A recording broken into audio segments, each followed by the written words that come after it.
Arizona, my name is Joe. Let's go to the map. We're going to talk about driving directions in Route Manager. So I'm going to go to the Route Manager tab, and let's say that I live in Flagstaff. I would zoom in on Flagstaff and I would pick a well-known intersection, or in this case the highway, and I know that I'm going to be heading south, so I'm going to go ahead and put it on the south lane. And what I'm going to do is I'm going to right click over my map.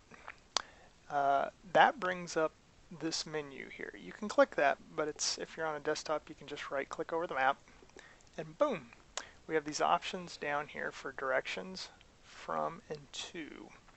So I'm going to set from, because I live in Flagstaff. I'm setting from. Now let's go ahead and search for a hike. Let's say I want to hike the wonderful Flatiron that I have heard about in Phoenix, Arizona. I'm going to type that into the search. Here's the official route. It's going to load up onto the screen. I'm just going to go ahead and send that to Route Manager. Boom! There, it sends that track to Route Manager. Now, let's go down to the trailhead here. If I'm unsure, I can right-click, switch to satellite, zoom in. Oh, there's cars. That's got to be the trailhead. And I'm going to right-click again. In my directions, we've already set the from in Flagstaff. Now I'm going to set the to, which is the Flatiron. And Google calculates the driving directions.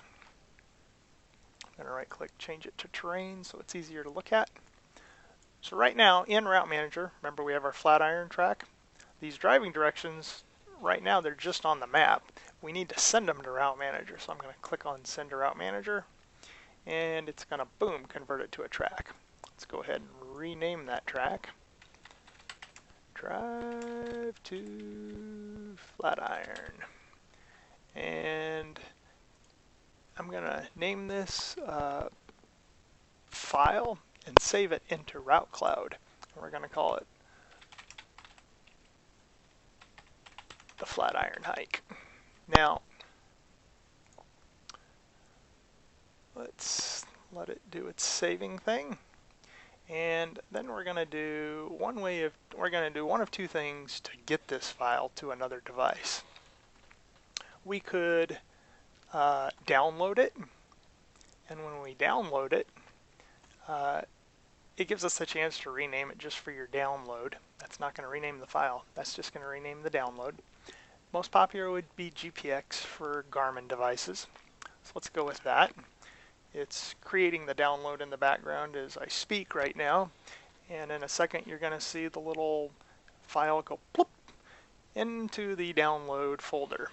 So then we could plug in our Garmin device and we could drag that GPX file over. Hike Arizona also has a phone app for recording and following GPS routes called Route Scout. I'm going to bring that to the screen. I'm going to put the browser in the background. This is what Route Scout looks like on the home screen. You can download this from the App Store or Google Play. It is called Route Scout GPS Topo Mapper and Recorder. And I'm going to import. And remember, we saved that into Route Cloud so we can access that file system in the cloud. And at the top we have the Flatiron Hike. So I'm going to click on it. And then we can view it. And we can see that it is in here. It loads a bunch of cool nearby waypoints, points of interest for when you're on your hike. It automatically does that. Some of the other things you could do is you could set it to follow so it loads the offline maps for your hike. If you have any questions, as always, give the webmaster